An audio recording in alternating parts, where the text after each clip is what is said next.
Une organisation particulière, je sais pas, mais en tout cas, la capacité à être souple, à se remettre en question, à être déstabilisé.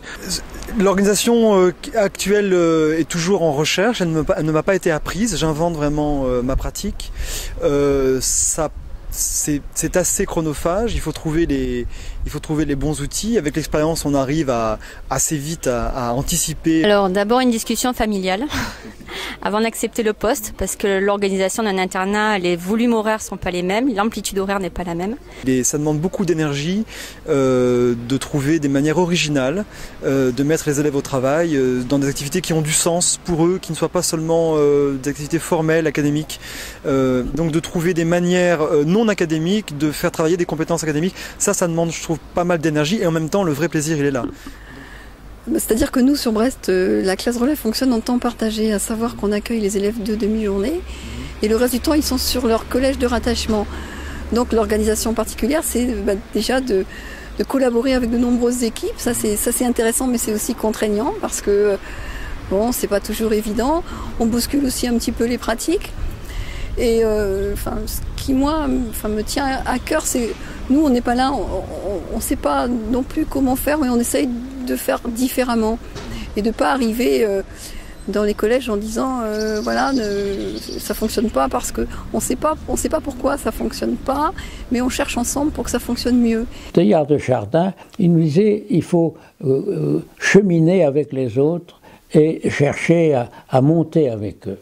Et donc tout ce qui m'a aidé dans la captivité, ça a été cela, monter pour se rencontrer. Il faut aider les autres à monter dans leur propre valeur. Il ne s'agit pas donc de faire que les gens prennent vos idées, il s'agit que dans leurs idées, ils montent au plus haut de leurs idées et que nous nous aidions les uns et les autres à monter avec donc le grand leitmotiv de Teilhard, tout ce qui monte converge.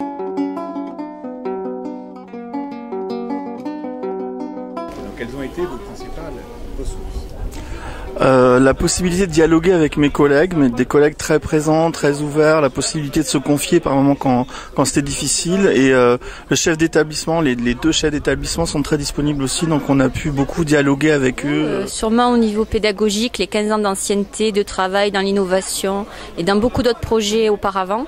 Et deuxième ressource, l'équipe et le côté humain qu'on a trouvé sur place. Il se trouve que je constatais que les thèses évolutive, souple de Carl Rogers coïncidait à la fois au niveau thérapeutique, à ce que j'avais vécu, ça le confirmait, et d'autre part, au niveau éducation, eh bien, c'était effectivement les idées de coopération, des idées non pas du tout d'un enseignement assujettissant, mais d'un enseignement valorisant, d'un enseignement fertilisant les esprits et les actions des jeunes s'éduquant, pour employer le terme québécois.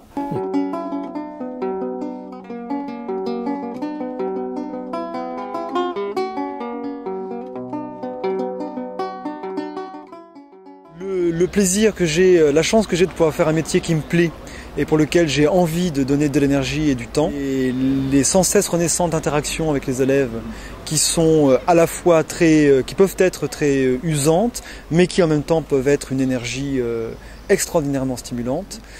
Et puis il y a depuis peu une machine à café mondialisée qui est Twitter, qui est vraiment devenue pour moi dans mes pratiques mon université de formation continue. Je citerai François Guittet, qui tient encore, mais un blog vraiment à la fois très inspirant, très éclairant, très construit. Mes ressources ont été effectivement des relations, des contacts relationnels. Moi, la chose qui m'avait d'ailleurs fasciné quand je suis rentré en 45, le 7 mai 45, le jour de mon anniversaire, je me suis trouvé libéré, arrivé à Paris dans ma famille, enfin chez une de mes tantes. Et j'ai vu très rapidement des collègues, des gens enfin, qui étaient universitaires et des forts, qui m'ont dit le siècle maintenant, ça va être le siècle de la relation. Ça m'avait beaucoup frappé. Bon, j'ai bien parlé de la formation que j'ai eue un peu initiale, donc avec Marie Barthes, qui constitue pour moi un socle, hein, c'est là-dessus que je m'appuie. Puis bon, j'ai eu la chance, il y a 4 ans, là, de venir pour la première fois au Forum des enseignants innovants. Moi, j'avais l'impression de bricoler un petit peu seul dans mon coin, là, à Brest, avec le projet intergénération. Donc les élèves qui vont à la rencontre des personnes âgées pour leur expliquer Internet et l'informatique et plus. Hein. Et quand je suis arrivée à Roubaix, j'ai eu quand même la reconnaissance des pairs et la reconnaissance de l'organisation. Et ça m'a beaucoup touchée parce que je ne m'y attendais pas du tout. Et puis suite à ce forum-là, on a constitué des réseaux avec les collègues qui étaient présents ou qui se sont greffés les années suivantes. Et donc ça aussi, quand on est parfois seul, isolé dans sa structure, dans son secteur, de pouvoir interpeller des collègues qui essayent aussi de trouver la manière la plus pertinente pour répondre aux besoins des élèves, ça c'est très très important aussi.